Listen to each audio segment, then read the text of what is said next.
There's one who deeply laments before this futile sigh. I will never leave you as orphans in this lonely world. Oh, I will be right by your side until the end of time.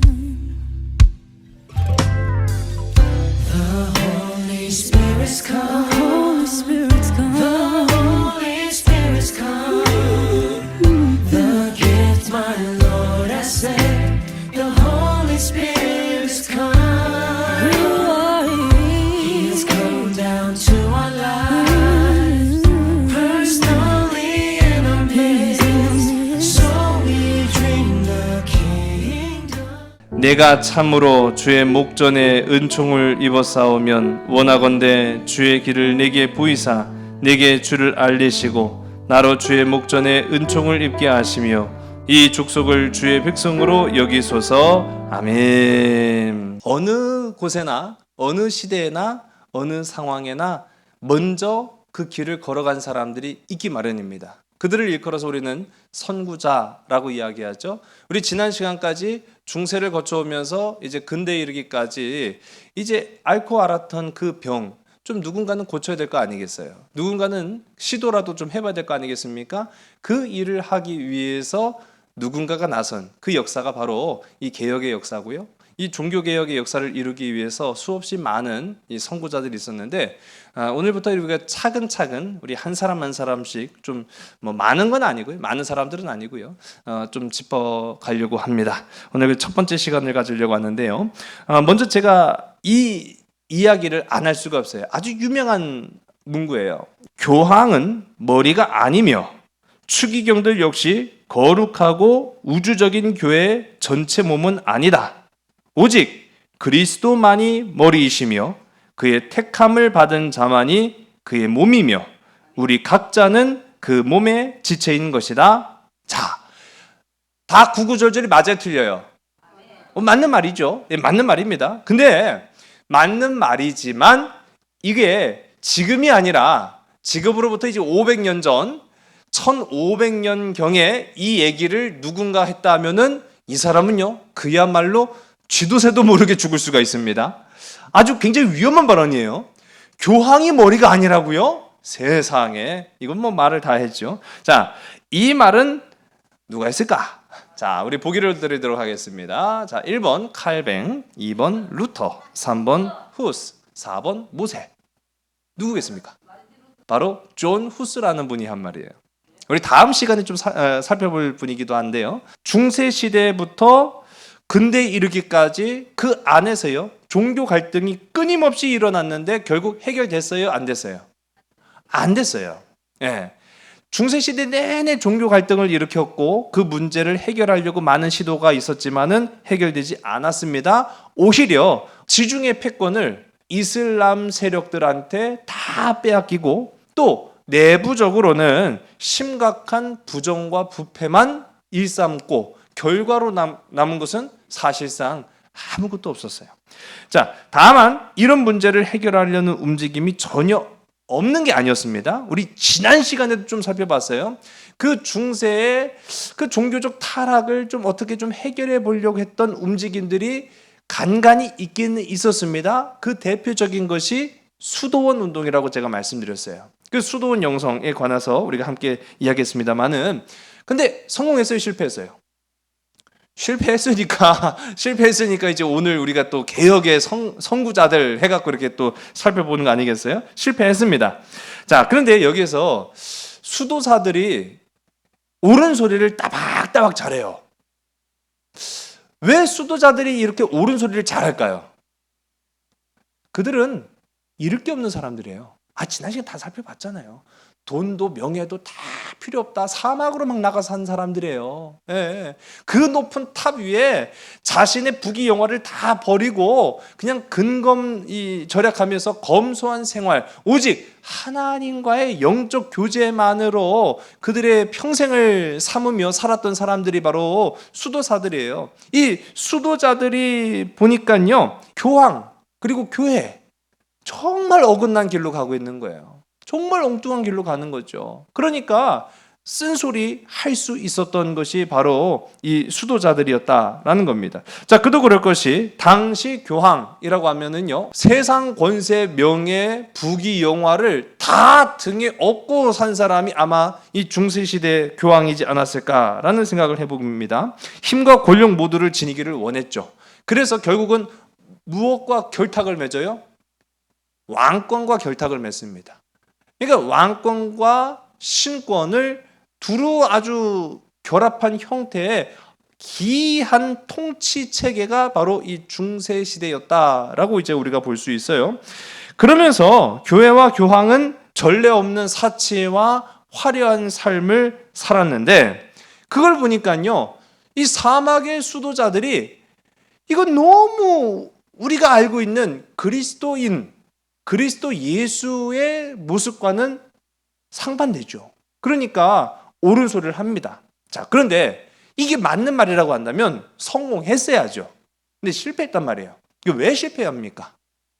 수도원을 누가 운영하기 시작해요?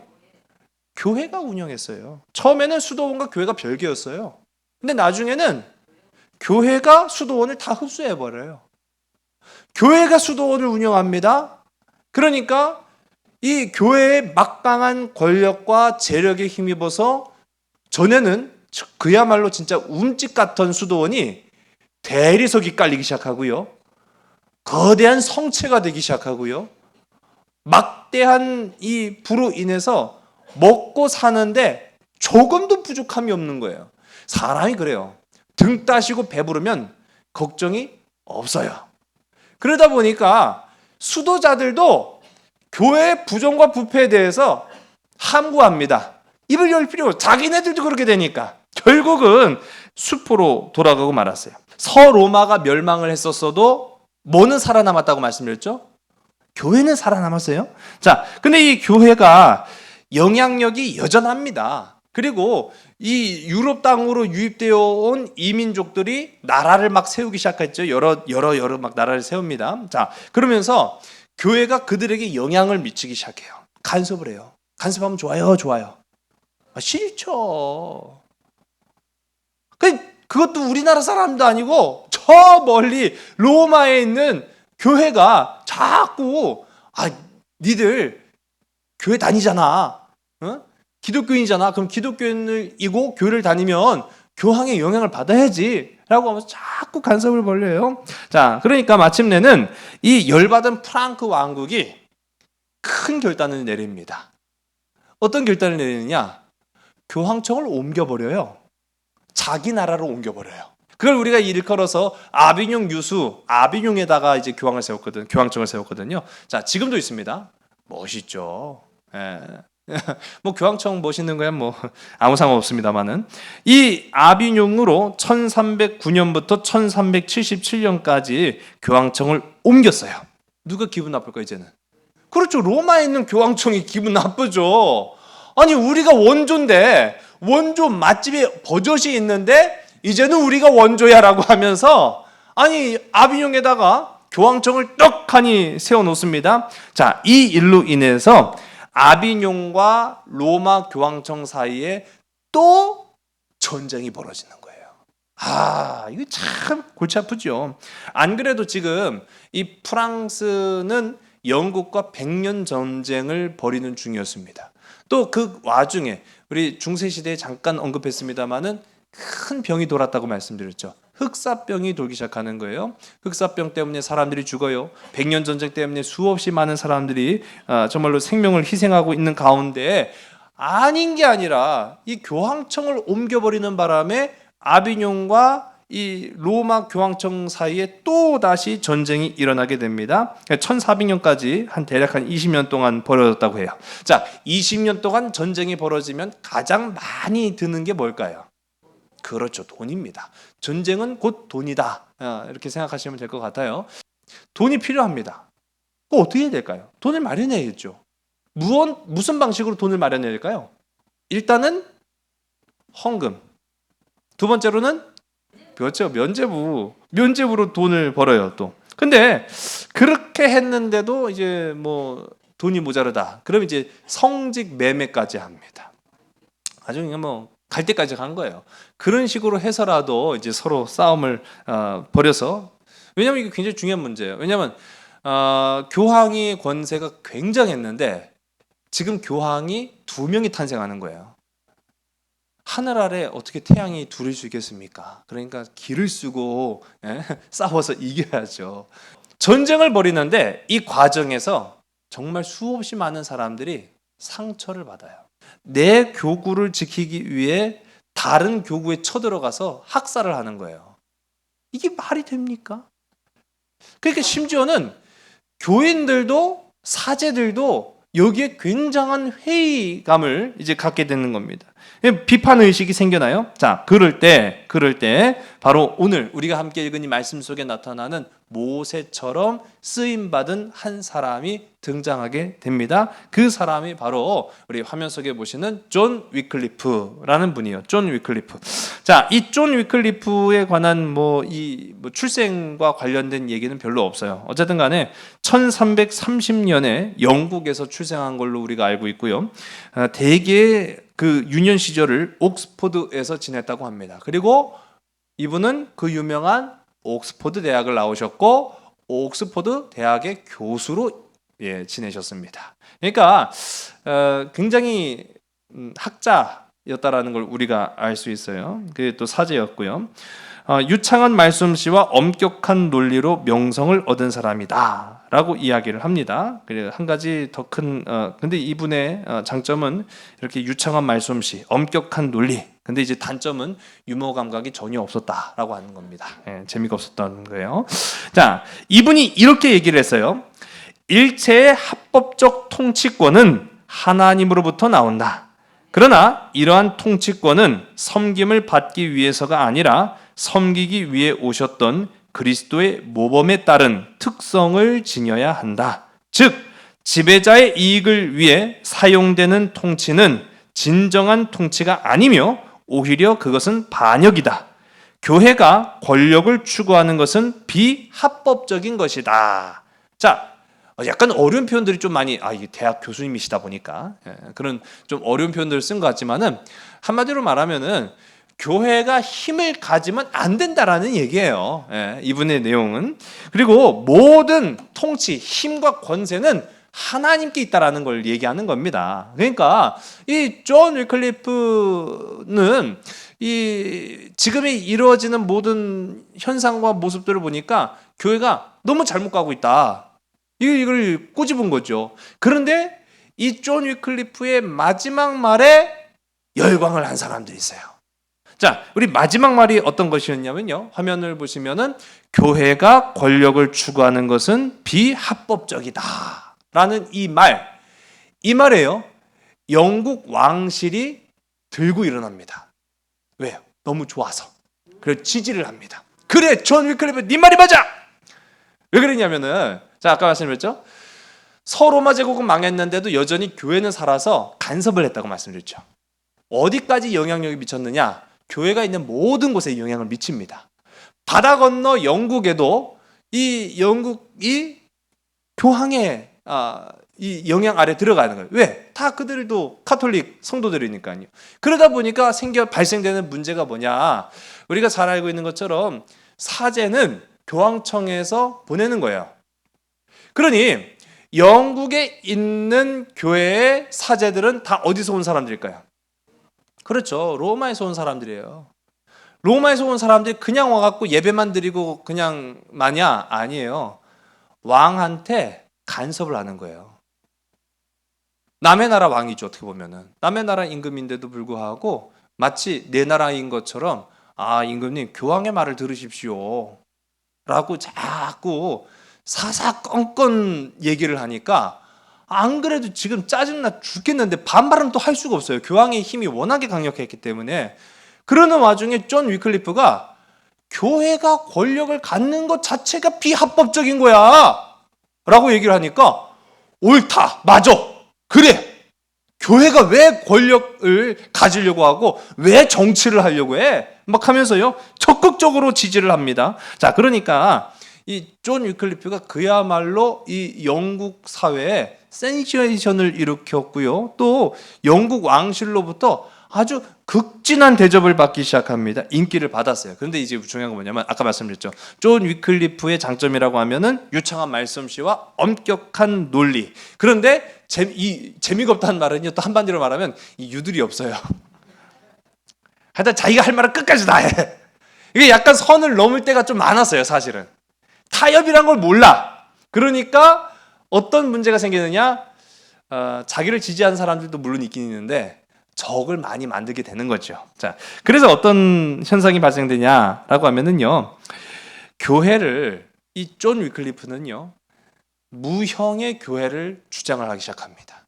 가시적인 유형의 교회가 있고 보이지 않는 무형의 교회가 있는데, 그럼 진짜 교회는 뭐냐? 진짜 교회는 교황이나 화려한 그런 그 교회의 모습들이 아니라 우리가 구원받은, 미리 구원받도록 택정함을 받은 자들로 이루어지는 그리스도의 몸, 그게 교회다. 그렇게 주장을 한 거예요. 우리가 하나님의 택정함을 받은 무형의 교회다. 이게 중요한 거지. 이게 중요한 거지. 한 사람 한 사람이 교회인데 이게 중요한 거지. 이게 막 으리으리하고 막 삐까뻔쩍한 교회 건물 대리석으로 이루어져 있고 막 찬란한 스탠드 글라스 막 있고 그게 정말 중요하냐? 아, 그건 아니다. 그러니까 니들이 교황을 왕으로 만들지 않았냐라고 하면서 아주 신랄하게 비판을 합니다. 자, 그런데 이거는요, 무형의 교회와 유형의 교회는 이 존 위클리프가 먼저 주장한 건 사실은 아니고요. 이 사상은 먼저 성 어거스틴이 주장을 한 겁니다. 그러니까 이 부분을 좀 더 강화를 한 거죠. 자, 이전 교회 주장대로라면은요, 이런 거예요. 너희들 교회에 머무르지 않는다? 구원이 없어. 그리고 교황의 말을 거스른다? 그것도 구원이 없어. 교황의 말을 무조건 들어야 구원을 받고 교회의 울타리 안에 있어야 구원받는 거야. 근데 이 존 위클리프가 아니다. 무형의 교회가 진짜 교회다. 무형의 교회가. 그러니까 우리 한 사람 한 사람이 교회인이 왜 우리가 교황의 말을 그렇게 하나님처럼 들어야 되냐. 그러면서요, 여기서 존 위클리프가 좀 더 나간 거예요. 뭐라고 했냐면은, 지금 내가 보니까 교황도 구원받긴 글렀어. 그 얘기를 한 거예요. 교황도 구원받긴 글렀어. 야, 교황청이 어떻게 생각했을까요? 교황청이요, 존 위클리프의 그 주장을 모르지 않았어요. 뭐 저런 새끼가 다 있어. 이제 그런 반응이에요. 그러면서도 내버려둬. 지가 내버려두면 뭐 그냥 지푸레 죽든지, 뭐 없어지든지 그렇게 되겠지. 그렇게 했는데 그렇지 않았습니다. 이 존 위클리프는 이제 더 나가기 시작하는 거예요. 이게 존 위클리프라는 이 분은요, 그 정도로 교황을 굉장히 싫어한 거예요. 교황 싫어 막 이렇게 한 거죠. 자, 그렇게 했는데 이분이 한 일들 중에 개혁의 그런 단계예요. 종교 개혁을 이루기 위해서 한 일들 중에 아주 의미심장한 일을 한 것이 바로 성경에 대한 바른 이해를 성도들에게 가르치기 시작합니다. 자, 성경, 우리 지난 시간에도 이 구텐베르크의 인쇄술의 발명과 함께 성경이 많이 보급됐다라고 말씀드렸는데, 이 시대까지만 하더라도 아직은 이 구텐베르크가 등장하기 전이라 성경이 굉장히 귀할 때였습니다. 그러니 모든 성경은 다 영어가 아닌, 자기들의 말이 아닌 라틴어로 쓰였어요. 라틴어로 읽혔고 라틴어로 설교를 했고 라틴어로 예배를 드렸습니다. 그러니 아무도 사제가 아니고서는 이 예배를, 그리고 성경을 이해하지도 못하고 제대로 알아듣지도 못했습니다. 자, 바로 이때 이 존 위클리프는 이렇게 주장을 합니다. 성경은 교회의 소유이며 오직 교회만이 성경을 정확하게 해석한다. 이거는 기존의 교회와 다른 게 없어요. 그런데 문제는 이 라틴어 성경이었다고 말씀드렸잖아요. 그러니까 이 존 위클리프는 여기다가 이제 한 가지를 덧붙여요. 그래서 성경은 이해할 수 있는 언어로 해석돼야 된다. 영국 사람이면 영어로, 프랑스 사람이면 프랑스어로, 독일 사람이면 독일어로 성경을 볼 수 있어야지 왜 아무도 이해하지 못하는 라틴어로 예배를 드리느냐, 그렇게 주장을 한 거예요. 자, 그래서 성경 번역을 하기 시작해요. 성경 번역을 하는데 중요한 건 뭐냐면, 자, 이때까지만 하더라도 성경 인쇄술이 없었을 때예요. 그 어떻게 해야 돼요? 그렇죠, 손으로 써야 돼요. 시간도 들고 돈도 많이 들고. 그러니까 성경 번역을 이게 하기가 어려워요. 방법이 있을까요, 없을까요? 있어요. 어떻게 하면 될까요? 성경을 암송하면 돼요. 그러니까 매주 오잖아요, 성도님들이. 그러면 영어로 성경을 읽어줘요. 그리고 그거를 암송하게 만들어요. 계속 암송하는 거예요. 이 암송의 힘이 굉장히 크다고 제가 지난 시간에도 말씀드렸습니다. 성경을 내가 쓸 수는 없어도 성경을 들으면서 계속 외우는 거예요. 당시 사람들이 롤라드파라고 불렀어요. 롤라드. 이 롤라드라는 말이 뭐냐면은 약간 이제 놀리는 그런 말이에요. 우리도 똑같아요. 우리 감리교인을 메소디스트라고 부르죠. 감리교. 이 메소디스트라는 말도 존 웨슬리 목사님이 항상 정해진 시간에 예배를 드리고 정해진 시간에 기도를 하고 정해진 시간에 마치 수학 공식처럼 딱딱딱딱 떨어지는 그러한 그 생활 규칙으로 신앙생활을 하니까 저것들은 메소디스트들이요, 규칙쟁이들이요, 규칙쟁이에서 감리교가 나타난 거거든요. 근데 이 존 위클리프를 따르는 추종하는 사람들도 날마다 교회만 갔다 오면은 어떻게 하기 시작할까요? 중얼. 저 왜 중얼거려, 저것들은? 이 중얼거리는 사람이라는 뜻이 롤라드라는 말이에요. 그 중얼거리는 자라는 표현으로 그 사람들을 이제 불렀습니다. 그렇게 해서 사람들이요, 자기 말로 영어를 암송하니까 영성이 깊어지기 시작하는 거예요. 여기서부터 이제 종교 개혁이 왜 필요한가라는 걸 이제 우리가 알기 시작하는 거죠. 우리 말로 이해되어지는 성경을 읽고 암송하니까 그의 삶이 변하기 시작하는 거예요. 자, 근데 이거를 누구는 미워했을까요? 누구는 싫어했을까? 그렇죠. 교황은 싫어하는 거예요. 교황청은 싫어하죠. 그 권력의 무기니까요. 성경은 권력의 무기인데 그거를 막 지들끼리만 해야 되는데 막 자기네들 말로 막 암송하고 다니까 싫어하죠. 근데 저거 가만두면 안 되겠는데 이제 그런 생각을 할 즈음에 이제 사건이 터진 거죠. 진짜 사건이 터집니다. 자, 우리 화면을 보시면은 이게 뭘까요? 포도주와 떡. 뭐가 딱 떠오르세요? 성만찬이죠. 성만찬. 근데 여러분, 우리가 요즘 이제 코로나 때문에 성찬을 조금 자제하고는 있습니다만은 기독교의 전통을 가지고 있는 모든 교회는 성찬은 반드시 하게 되어 있어요. 이게 굉장히 성경적 의미가 있기 때문인 겁니다. 그런데 중요한 건 뭐냐면 이 성찬에 대한 문제가 굉장히 민감하다는 거예요. 이 성찬 때문에요, 엄청나게 많은 사람 죽었습니다. 이 성찬에 대해서는요, 함부로 말해도 안 되고 함부로 동의를 해도 안 돼요. 굉장히 이게 중요한 예민한 문제인데 이 성찬 문제 때문에 존 위클리프가 위기를 맞이하게 됩니다. 자, 1215년에 라테란 공의회에서 기존의 교회죠, 이 교황청은 이미 선포를 했어요. 우리는 화채설을 받아들인다라고 해요. 화채설이라는 것은요, 이 음료수에다가 수박 몇 조각 둥둥 띄워놓고 더운 여름에 몸을 식히기 위해 먹는 게 화채가 아니죠? 맞나요? 그 화채인가요? 아닌가요? 이게 한자로 표현된 겁니다. 자, 화채라는 것은요, 몸체자예요. 몸체. 변화할 화. 그러니까 몸으로 변한 거예요. 뭐가요? 떡과 포도주가 누구의 몸으로? 예수님의 몸과 예수님의 피로 변하는 거예요. 그거를 이제 화채설이라고 합니다. 그래서 이제 이 화채설을 받아들인다라고 이미 1215년에 선포를 했어요. 그런데 이거를 건드린 거예요. 누가? 존 위클리프가. 이 존 위클리프가 그거를 건드렸어요. 굉장히 민감한 문제라고 했잖아요. 자, 그러면 우리가 알고 있는 이 성만찬은 한 종류만 있을까요?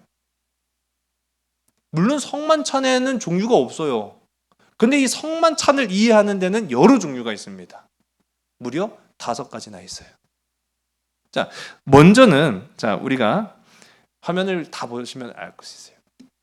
이제 화면 속에 4가지를 제가 한 가지씩 설명을 해드립니다. 먼저는 화채설. 여름에 시원하게 먹는 그 화채가 아니라 예수님의 몸과 예수님의 피로 변한다라고 하는 이 주장입니다. 이거는요 토마스 아퀴나스의 성찬 이해에서 발전을 한 거고요. 또 아리스토텔레스, 이 아리스토텔레스가 과연 교회와 무슨 연관성이 있나? 근데요 교회가요 이 아리스토텔레스의 철학에서 영향을 좀 많이 받은 부분들이 있어요. 그래서 이 아리스토텔레스가 진료 형상설을 주장을 했는데 여기에서 이제 영향을 받은 거죠. 만일 이것이 포도주라고 했는데 그냥 이거는 그냥 먹으면 포도주예요. 그냥 뭐 다를 거 없어요. 그러나 이게 사제의 손에 들려서 축도를 받습니다. 그러면 성만찬을 할 때 이는 그리스도의 피요, 이는 그리스도의 살이니 하고 축성을 하면은 이 포도주가 뭐가 되는 거예요? 예수님의 피가 되는 거예요. 변화되는 거예요. 동의하십니까? 왜 동의 안 하세요? 지금 동의 안 하시면 지금 중세시대 때 목이나 달아가는데 이 화채설은 바로 그겁니다. 성만찬을 할 때 사제가 축성을 하면은 변화가 되는 거예요.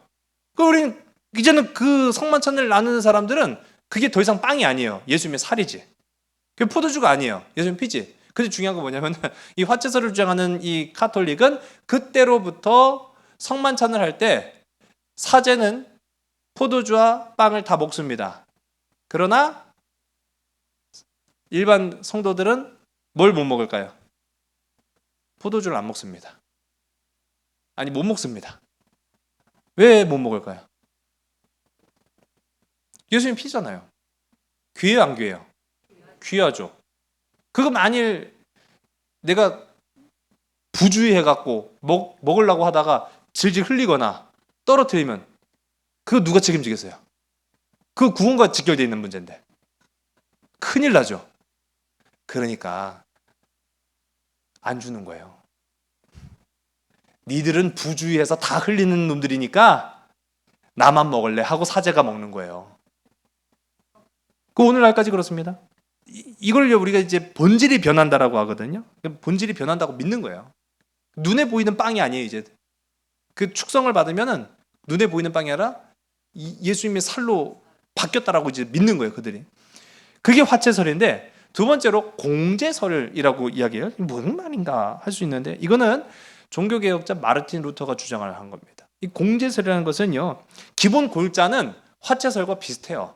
화채설과 비슷하긴 한데 뭐가 이 차이가 있냐면은 물질 안에 하나님이 임재하신다라고 믿는 거예요.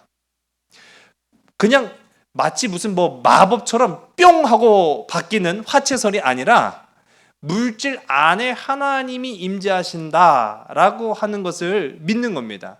그래서 공제설이라고 하는데 이것도 마찬가지로 마르틴 루터가 처음부터 주장한 게 아니라 이거는 성 어거스틴의 영향을 받은 거예요. 그래서 공제설을 주장을 합니다. 근데 약간 이 화채설과 공제설은 약간 비슷한 부분도 공유를 하고 있어요. 자, 그런데 세 번째가 기념설이에요. 기념설은 종교개혁자 쯔빙글리가 주장을 해요. 이 기념설은 야 무슨 내가 먹어보니까 그 포도주가 그 포도주더만 내가 먹어보니까 그 빵이 그 빵이더만 뭐가 변하긴 변해. 참 거짓말도.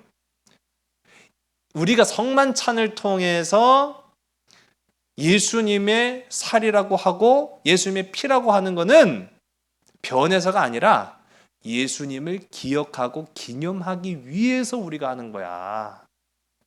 그렇게 이제 주장을 해요. 그러니까 한마디로 말하면 이 떡과 포도주는 예수님을 기억하기 위한 수단일 뿐이다 라고 이제 외치는 거예요. 그게 바로 이제 쯔빙글리의 기념설입니다. 그 네 번째가 영적 임재설인데 이건 제가 보니까 주장한 사람들이 다 이름 한가닥 하시는 분들이에요. 자, 영적 임재설은 누가 그럼 주장할까요? 이게 또한 종교개혁자 칼뱅이라는 분이 주장을 합니다. 자, 이 칼뱅이 주장을 하는 건데, 이 칼뱅은 성령을 통해서 실체가 된다라고 이야기해요. 영적이라고 말하고 있죠. 영적. 우리가 성만찬을 드릴 때 성령께서 임하셔서 바로 그것이 실체가 된다라고 이야기해요. 이 또한 이제 공제설, 아까 말씀드렸죠. 공제설하고 기념설 한 그 중간쯤 되지 않을까라는 생각을 합니다. 영적 임재설은 하나님의 영을 통해서 실체가 된다. 그렇게 이제 주장을 해요. 자, 그러면 우리 감리교 창시자인 존 웨슬리 목사님이 주장한 것이 있어요. 그게 바로 직접 임재설입니다. 직접 임재설. 자, 먼저 우리 존 웨슬리 목사님의 글을 읽어드릴게요.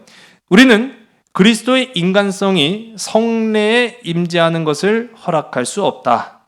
이것을 허용하게 되면 공제설이나 화채설이 되기 때문이다.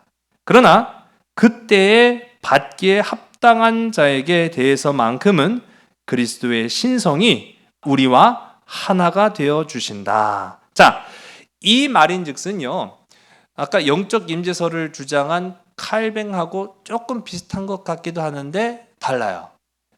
그는 영적으로 임재하신다라고 한 거고, 이 존 웨슬리 목사님의 직접 임재설은 우리가 성만찬을 하는 동시에 하나님께서 직접적으로 우리에게 임하신다는 뜻이에요. 직접적으로 임하신다. 그래서 우리는 이 떡을 예수님의 살로 받아들이고 이 잔을 예수님의 피로 마시는 겁니다. 동의하시죠? 우리 감리교인이 동의 안 하면 안 돼요. 자, 그런데 이 존 위클리프는 이렇게 다양한 해석이 가능한데 여기에 오직 하나밖에 없다라고 주장하는 이 교황청과 교황의 화채설을 전면 부정해요. 아니다. 그건 틀렸다. 아주 정면적으로 반박하면서 이 존 위클리프는 뭐 어떻게 보면은 기념설도 영적 임재설도 아닌 그걸 둘 좀 합쳐놓은 듯한 그런 느낌을 주게 되는데요.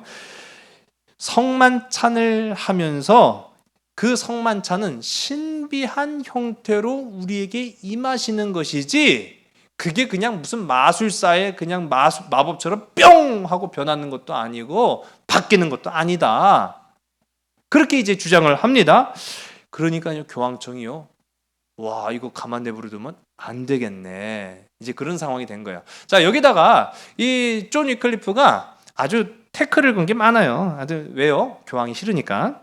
자, 그래서 교황이 싫어갖고 태클을 걷는데 여러분 혹시 카톨릭이 제사를 드리는 거 알아요? 네, 카톨릭은 제사를 드립니다.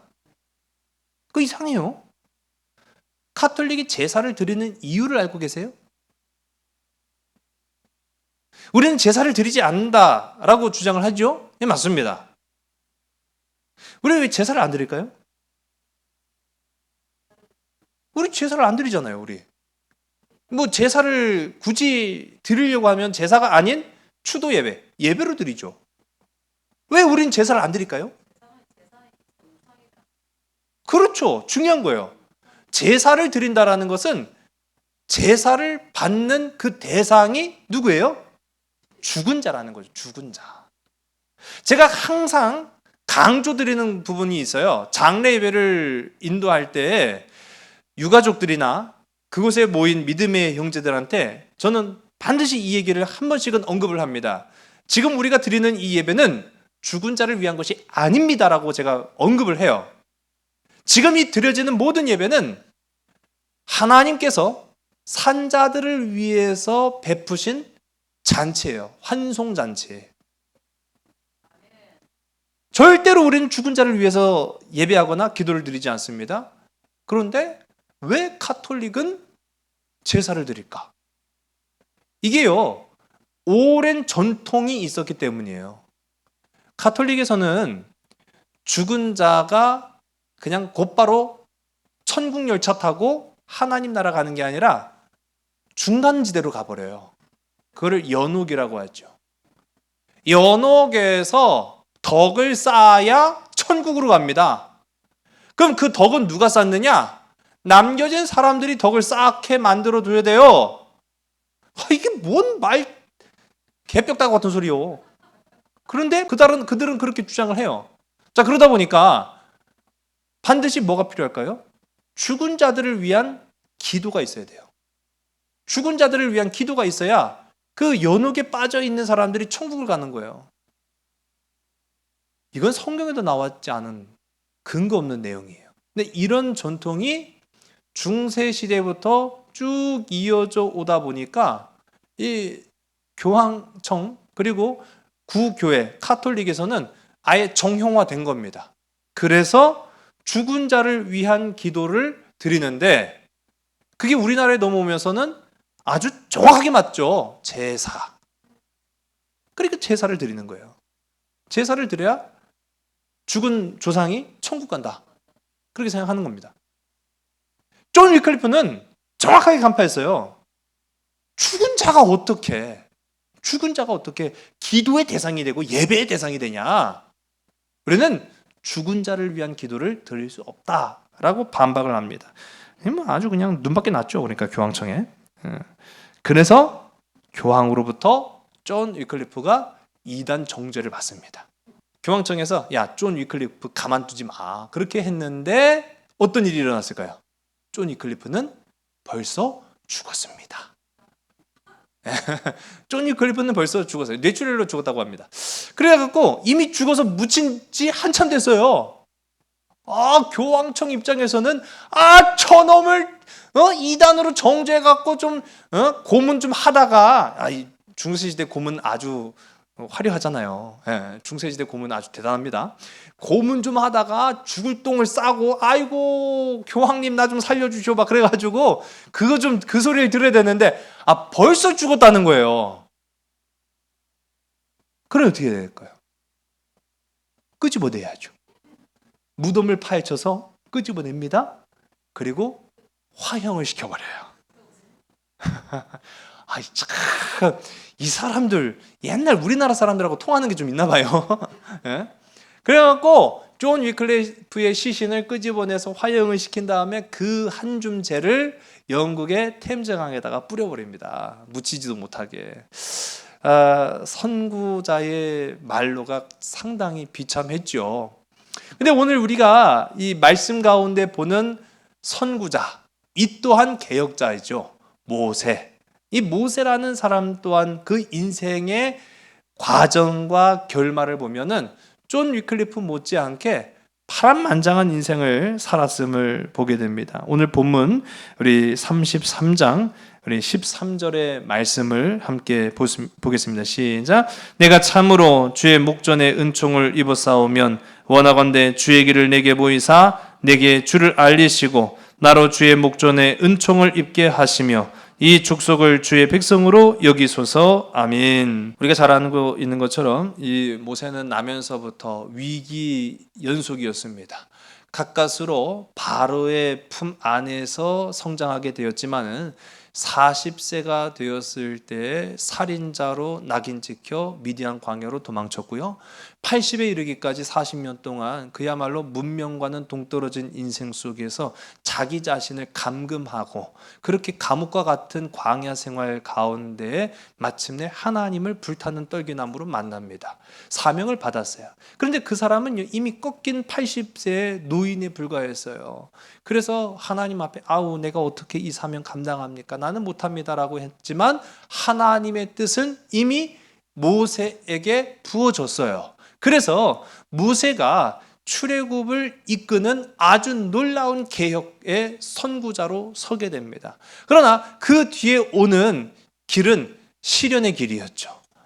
40년 광야를 도는 그야말로 힘든 이 사막 훈련의 연속, 이 연상선상에 이 모세가 앞서 갑니다. 그리고 마침내는 아주 아름다운 결말로 끝났죠. 우리가 잘 알고 있는 것처럼 그렇게 하나님의 영광을 위해서 헌신한 인생을 살았건만 마침내는 저 멀리 보이는, 보이기까지 했어요. 보이는 적과 꿀이 흐르는 땅 가나안에 들어가 보지도 못하고 죽는, 참 어떤 측면에서는 불행한 인생의 결말이었다라고 일컬어지는 이 모세. 자, 그럼에도 불구하고요, 이 모세의 길, 외롭고 험했지만 오늘 우리가 함께 읽은 말씀 가운데도 나타나지만 주의 길을 걷는 자였다라는 거죠. 주의 길을 걷는 자였다. 여러분, 모세가 있음으로 인해서 출애굽이 있었고요, 개혁의 선구자들이 있음으로 인해서 오늘날의 교회가 존재할 수 있었다라는 사실을 기억하시기 바랍니다. 무엇보다도 우리가 중요하게 생각하는 것은요, 우리의 삶 속에 놀라운 개혁의 선구자로 오신 분이 계시니 그가 바로 예수 그리스도. 예수 그리스도의 십자가의 길이 있음으로 인해서 우리가 나음을 얻고 구원함을 받았다라는 것입니다. 그래서 저는 생각해요. 존 위클리프, 비록 그의 삶은 크고 화려한 것도 인정받고 영광받는 삶도 아니었지만 그가 뿌려진 이 놀라운 개혁의 씨에는 많은 사람들에게 좋은 영향을 미쳤다. 그리고 그가 그렇게 부단히 주의 길을 걸으려고 했을 때 하나님은 결코 그를 그냥 내버려 둔 것이 아니라 영광의 길로 걷게 하셨다라는 것을 이 모세의 모습을 통해서 발견하게 됩니다. 우리 함께 읽지는 않았습니다만은요, 19절의 말씀이에요. 우리 출애굽기 33장 19절의 말씀을 우리 화면을 보시고 함께 읽습니다. 시작. 여호와께서 이르시되 내가 내 모든 선한 것을 내 앞으로 지나가게 하고 여호와의 이름을 내 앞에 선포하리라. 나는 은혜 베풀 자에게 은혜를 베풀고 긍휼히 여길 자에게 긍휼을 베푸느니라. 아멘. 이 영광이 오늘 이 믿음의 길을 걸어가는 십자가의 길을 살아내는 저와 여러분에게도 있기를 간절히 소원합니다. 비록 고단하고 힘든 믿음의 길일지라도요, 그 길을 걸어가면은 하나님 반드시 은혜 베풀 자에게 은혜를 베풀어 주시고 긍휼히 여길 자에게 긍휼의 상급을 주시겠다라고 하는 이 말씀, 선한 것으로 채우시는 하나님의 은혜와 역사가 우리의 삶과 우리의 후대의 삶 속에 아름답게 펼쳐지는 복되고 아름다운 저와 여러분의 삶이 다 되시기를 주의 이름 간절히 소원합니다. 기도하시겠습니다. 하나님, 모세가 있음으로 출애굽의 역사가 있었고 개혁의 선구자들의 이 피 흘림이 있었기에 지금의 오늘날의 교회가 존재함을 우리가 확신합니다. 뿐만 아니라 예수 그리스도의 피 흘리심, 십자가의 보혈이 있었기에 우리가 구원을 받았음에 감사와 영광과 찬송을 주님께 돌립니다. 모든 것을 주께 온전히 의탁하오며 참 사랑 되시는 나사렛 예수 그리스도의 이름으로 감사하며 간절히 기도드렸사옵나이다. 아멘. The Holy Spirit's come.